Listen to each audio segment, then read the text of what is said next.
After 11, only a few seconds after 11, the desire to look is gone. I'm entirely indifferent. Then I can look as often as I like, naturally. I have trained myself not to look at that watch. Like this. But you're throwing more crap at it right now. Look, hold on a second. No, listen to me, man. He may be gone away for 15 to 20 because of all the crap going on. So perhaps, just perhaps, you might want to talk to her. And perhaps you might want to be real nice. We're going this way. Jerry, it's the sugar, honey. You can't have the sugar. Put it back. It's not for you. No, it says aspartame here. That's not sugar. That's worse. What's a flax seed? A what? A flax seed. I don't know. The seed of a flax. What the hell's a flax? I don't know. It sounds healthy. I don't eat it. Jerry? Oh, okay. Mr. and Mrs. Wasserman. How's it going? I haven't seen you in ages. Yeah, It's been a while. Oh, how's your father? Oh, you know, not so great. Really sorry to hear that. Yeah. Thanks. Who's this? Oh, this is my girlfriend, Lydia. You're a musician? Lawyer. Oh, a real job. Another goddamn immigrant!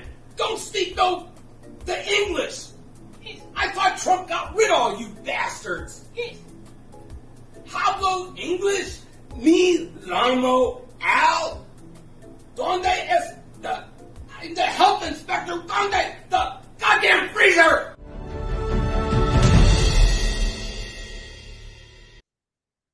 Welcome to Coffee with Chris. I'm joined today from Cleveland, Ohio, William Grossman, who is an actor about 40, 50 years in the business, if I remember correctly, and a line producer as well. William, thank you so much for your time and welcome to the show. Oh, you're welcome. You're welcome. We'll be sending our weather your way. Okay. Well, we've just been shoveling snow for the last couple of days, so if it's better than that. It's actually better than that. Yeah. I've been dealing with mud on dogs for the last several days. So What kind of dogs do you have? Shelter dogs. Purebred shelter dogs. Wonderful. So I have no idea. They're just large. they're mutts. I got them from the shelter and they're here and they make me happy. Yeah, absolutely. Absolutely. So you're a line producer. Now, not many people who watch the show here are going to understand what a line producer is. Can you explain to me what is a line producer for those who don't know? Well, one statement would be he's the one guy on a set, on a production, that can actually tell the director no.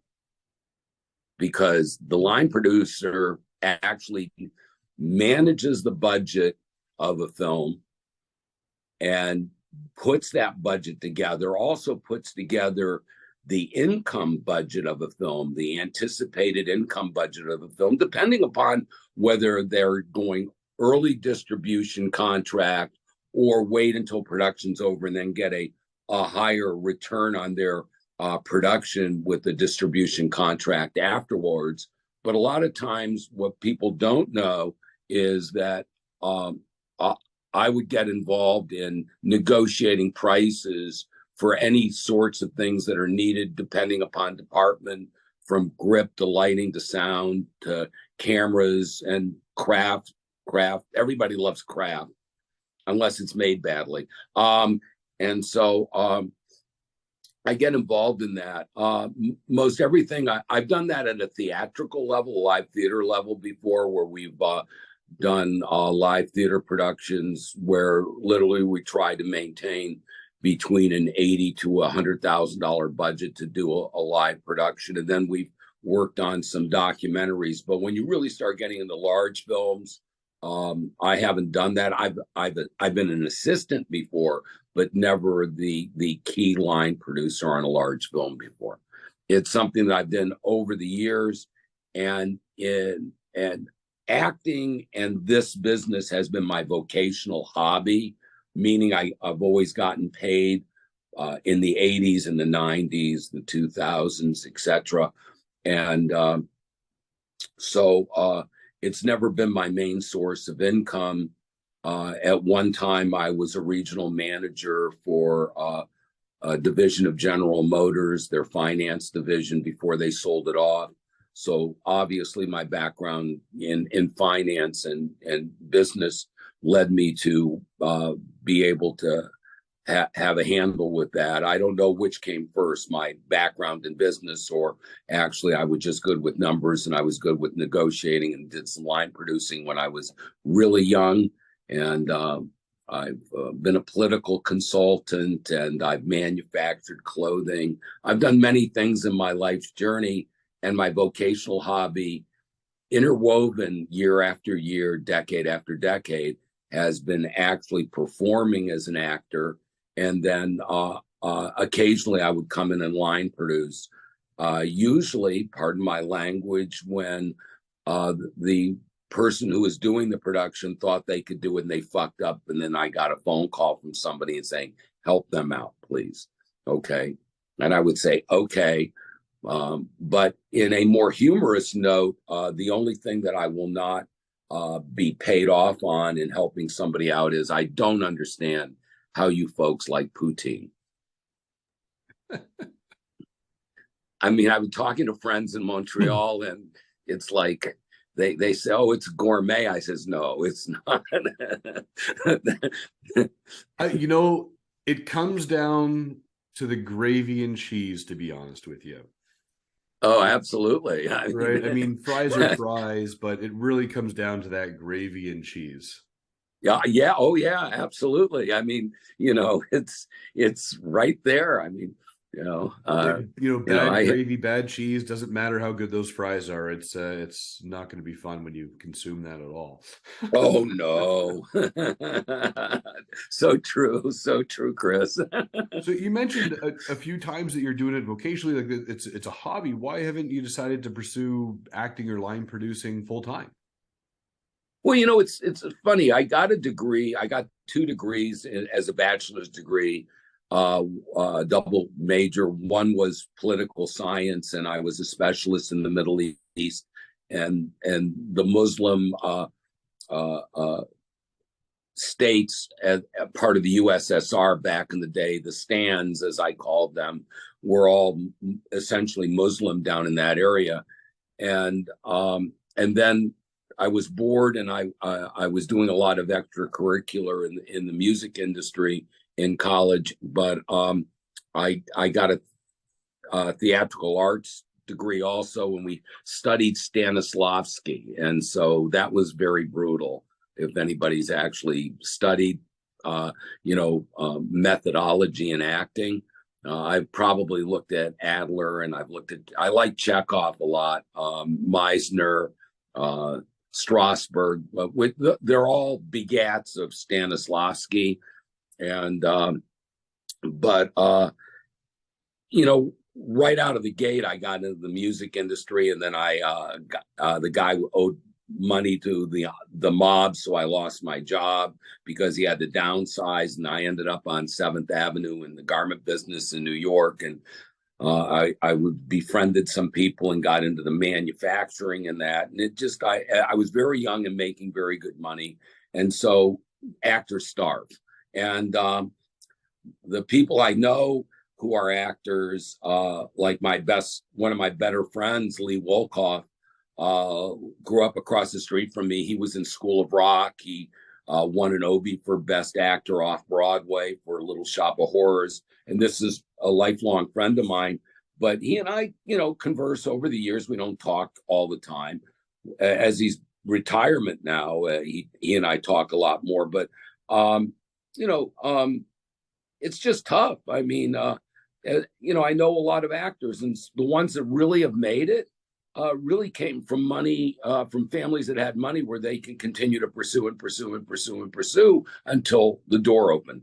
For me, it was kind of like, oh, this is kind of cool. I'll do this, And when you have this, for lack of better vernacular, an attitude that, I'm just going to do it, I'm not threatened that if I don't get this job, my rent's not going to be paid.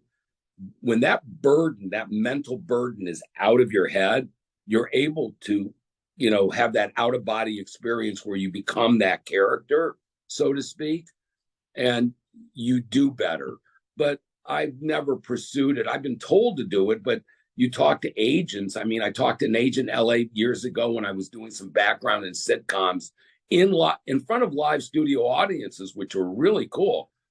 But I was still, I had a major consulting gig at the time. So while everybody was going to play golf, I went over to the studio. And because the significant other of a friend who I was working with had had a stroke. And I had never really taken Hollywood really seriously. I was very good. I was told I was very good, but I was making good money, and I was also stuck up in an asshole. And I was. I mean, I would sucker punch myself if I met myself back then, because it was whatever. But Lloyd said, well, won't mention names, but she's going to be working on a sitcom. And could you drive her? Because she couldn't drive. And I said, sure. And they put her in the sitcom. They put her good side to the camera. All right. And gave her a line. And I said, wow. I said, if her brother and sisterhood in the union and in the industry was willing to do that for someone out of respect and to give somebody self-esteem. And then I watched everybody behind the camera, in front of the camera, on down the line, everybody gives 100%. I've never seen people lazy on a film set ever, and regardless of what director I've been involved with. And so if I felt that I'm going to continue to do this when I have the opportunity, but I had a lot of other significant other things going on in my life at the time. So it was always when I had that opportunity, I would do it. I think that's a really cool way to look at it, is if you're reliant on that gig, I need that to pay my bill. I need that to pay the rent. It's a different mentality and a different stressor, and it becomes crippling when, ultimately a rejection comes by. And as you know, from your own experience, it's a never ending cycle of rejection with zero closure about why you did or didn't get a role. You'll never know. If you got it, it's, hey, high five, it's amazing. But if you didn't, you're always left wondering why. And to lots of points, if your rent is dependent on it, it becomes hard. I think that one thing I've learned, and I'm not a lazy individual. So I used to have my home in Ann Arbor, and I had a condo that I had with my brother in Chicago. This was all in the 80s. And I had a place that I used in LA. And then I had a place that we had in New York City for one of the clothing manufacturing companies I had a little interest in. But in Chicago, I spent a lot of time, and I could sit in the condo and order Leonas and get fat as carry out, or I could carouse and I would have a tremendous amount of child support probably owed, like some of the rappers that are now coming out with, or sports stars that are coming out with all their baby mamas or whatever it is. But I chose to pursue my vocational hobby and hone my talents. It's always about learning. It's always about growing. And so I went and studied at Second City and did some work with Second City and did some live theater in Chicago, only as an extra. If so-and-so got sick, could you do that small role? Sure, I can do that small role. But you learn improv. The audience, in my opinion, doesn't, audience, whether in film or whatever, doesn't know the script. But if you're good with improv and you keep the scene moving and you take it from where it started and where it's supposed to end, and the important points that the writer and director want involved, you can make it flow and happen. So I think that that's really important. You're going to find those directors or those screenwriters that are really so anal that it has to be every comma, every T, every word, whatever. And then when you want to sit back with them at a table read or something and say, if I said it this way, the way you wrote it, it sounds stale, as if I'm a robot. And a human, to bring life to something, wouldn't say that. Not in the 80s. You're writing a piece from the 80s, or you're writing a piece from the 1890s, whatever. That's not exactly how they would say it. But if you tried to write in the 1890s, right, we couldn't even comprehend what they were talking about because the jargon was so different at that juncture in history, at that moment in time. So, I just look at things a little bit differently. But, what here in the Midwest, where I'm not traveling as much, I have a family member who's ill, so so I don't work. If I wanted to really work and pursue it, I'd be doing Atlanta, and I'd be doing New Mexico. Everybody going down to New Mexico right now, everybody I talk to is working down there. And I truly want to get up to Toronto and work. I have two things against me. One, I'm not a union member because I've been told by my agent that being a union here in the Great Lakes area is not, because most productions are non-union, which is code for we're going to pay you less. And, it is. I mean, but you never know when you get on a project if you meet the criteria or the look or that a director's looking for, and you can get added. So any significant project, which is especially series that are going on, I try and get even a background role, and I'm consistently getting featured background roles where I have a lot of camera time. So one of these days before I die, I don't have as many revolutions around the sun as you do, Chris, to go forward is, so that's it. But my knowledge of having conversations both with you and others is that it's almost a prereq that you have to be a union member to get any work in the Canada right now. Not necessarily.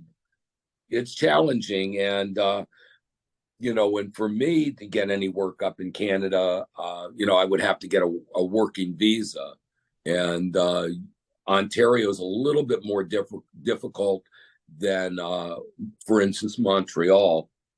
It's neat that you talk about this plethora of experience and education that you have from improv and studying and method and whatnot.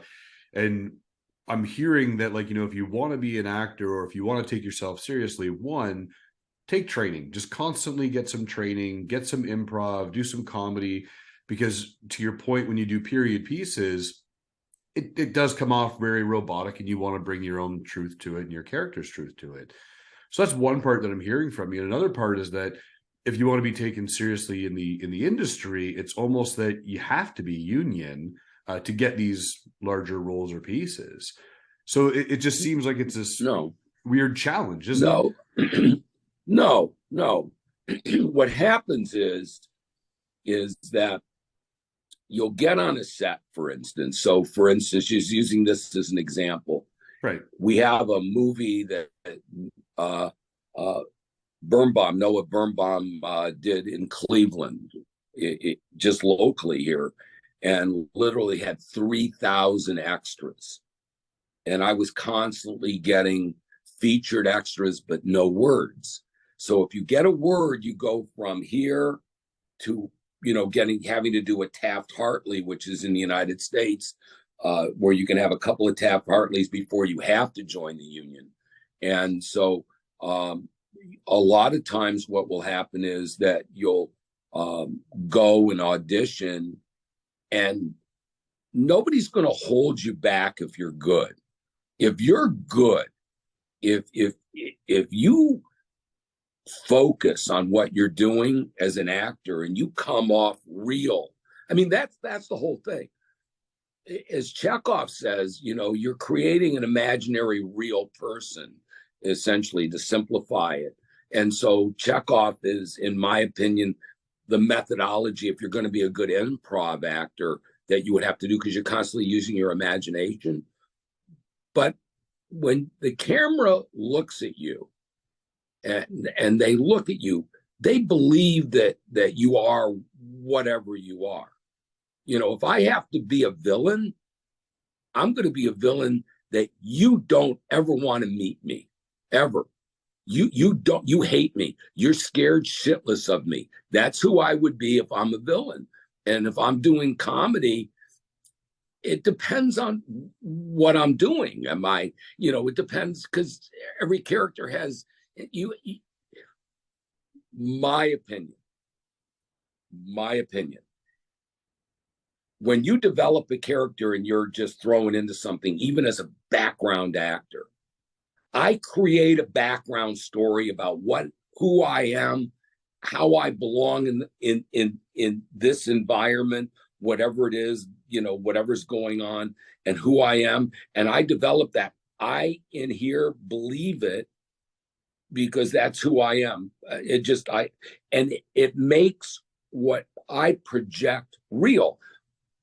But you've got to go to an AD because the D is not going to talk to a background. But you go to an AD and you run it by the AD, you know, this, that, can I do it this way or that way? So unlike others that may be on set, I'm constantly working some things out and constantly, you know, evolving. And I think that if that can help any one person who watches this, set themselves apart when they have that opportunity, even to be background, to set yourself apart, that you get noticed by a director or by a producer who's behind the cameras looking at the screens, you know, that'll be really, really interesting because maybe, you know, somebody will say, look, we're going to give you a shot. Here's a script. You have these 3 lines, own it. And, you know, it's cool.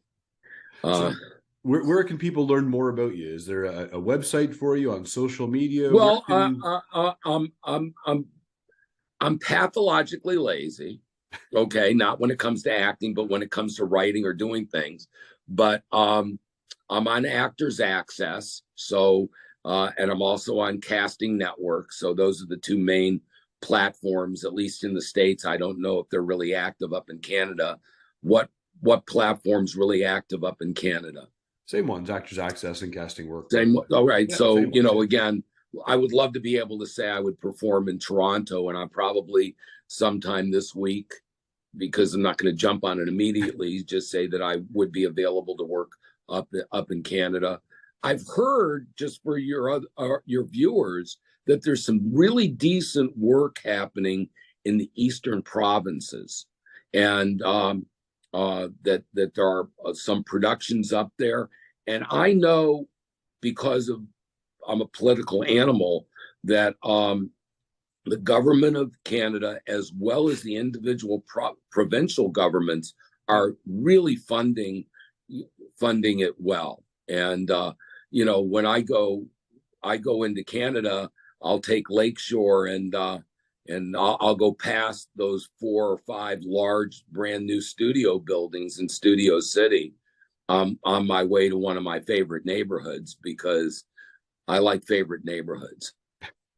I'm not a tourist. I don't like to be a tourist. What is one of your favorite neighborhoods? Oh, I love the beaches. Absolutely love the beaches. The you know, those are my type of homes. My first home I bought when I was 23 years old was a house just like that in the beaches, and it was in Ann Arbor. But you know, the old style, like built in the 20s. You know, little houses, and you know, and there's no hotels, or there's no tourists around there. There's no jerks like me coming in, taking photographs everywhere. Oh, look, I can't look. That's a Canadian over there. And no, there's nobody like that. And a favorite restaurant of mine is up there, and I keep forgetting the name of it, but I know what it smells like, and that's really important. It's a really good on East Queen, or Queen East, whatever they call it, is a barbecue joint that is just fabulous. Awesome. And 2 of the better venues for concerts are all close to there. There's Dunworth, or what is that? It's a music hall up on Dunworth.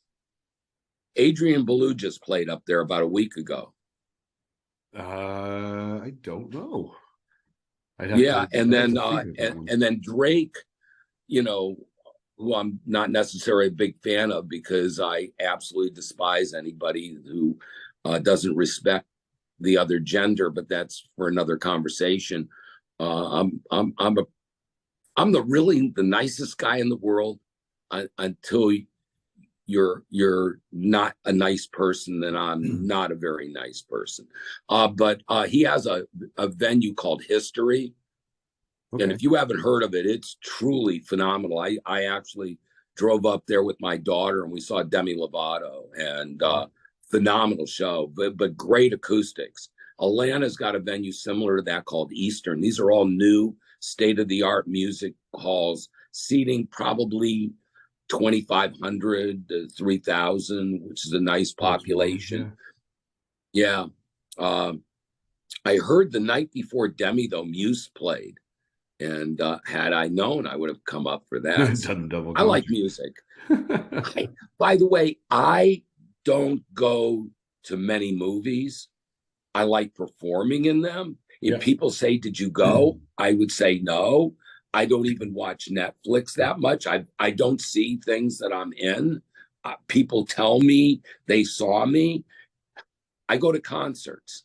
Good. That's how I breathe. I go to I love live music, and doesn't matter. It's almost any genre I like. If it can be played acoustically, Metallica, you can play acoustically, and you know it's a good song, and you know that they're good musicians and they're good vocalists. And there's some bands that's so distorted that without the distortion, it's crap. Okay, so but that's who I am, and and I have a lot of conversations with some old schoolers, on hip hop and stuff. So I have a lot of young guns that I perform with, around, and we do some different projects and stuff. So I hone some things, but that's about it. Fair enough. But William, I got time for one last question for you, buddy, and that's a staple to our show, of course, is what makes you smile? Oh, wow. When I see other people being happy, when I see good things happening, when I see, it could be somebody just stopping a car and helping somebody across the street. Those are the things that make me smile. It's as you get older, okay, you realize it's really the small things that make the large things, because a good small thing, and I know it's a cliche, but it's absolutely true. A good small thing will actually have a ripple effect to create other small things. It just does. And other good things, and good things happen. And the same thing, unfortunately, negative begets negative. So, we got two choices. That's just the way life is. And by the way, it is true that I highlight my hair gray so I don't get carded anymore. I get hit on all the time by the girls because they like a guy that looks like they're close to death so they can inherit a lot of money and stuff.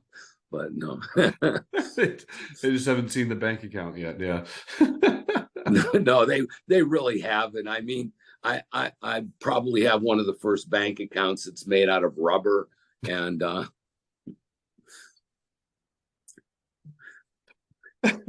you're a great you're such a gem, William. I really appreciate that, and I really appreciate your time. Thank you for coming on the show today. You're very welcome. Remember, everybody, to have people want. Sorry, please go ahead. If people want to find me,